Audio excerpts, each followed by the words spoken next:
Bonjour, c'est Nathalie du blog plantesauvagescomestibles.com. Je veux vous montrer aujourd'hui la pariétaire. J'ai choisi cette pariétaire qui pousse en hauteur parce que elle pousse tout le temps au pied des murs où c'est pas forcément le meilleur endroit pour l'accueillir. Alors ici, c'est parfait. La pariétaire est une plante de la même famille que l'ortie, les urticacées, et elle peut être utilisée pareil que l'ortie. Par contre, elle ne pique pas.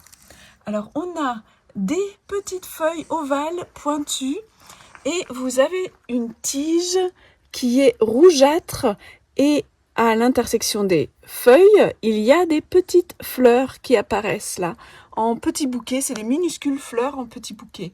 Les tiges sont donc un peu rougeâtres, poilues souvent et assez cassantes. Ça casse très vite. Donc, vous pouvez faire la cueillette un peu toute l'année. D'ailleurs, quand on avance un petit peu dans la saison, vous avez souvent une sensation un peu rêche, comme si ça collait un petit peu. Ce sont les petits poils sur la tige et sur les feuilles qui font ça.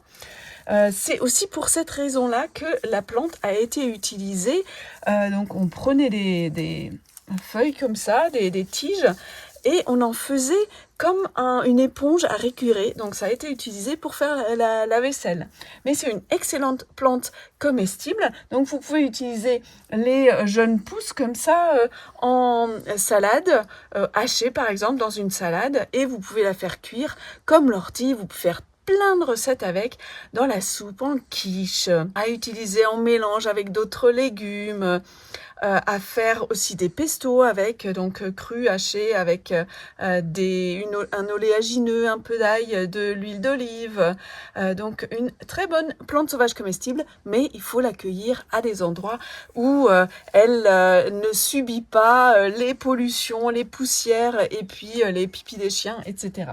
Donc ici, en hauteur, c'est parfait. Elle pousse vraiment très souvent dans les fentes des murs. Parfois, on la trouve à des endroits où la terre a été un peu grattée.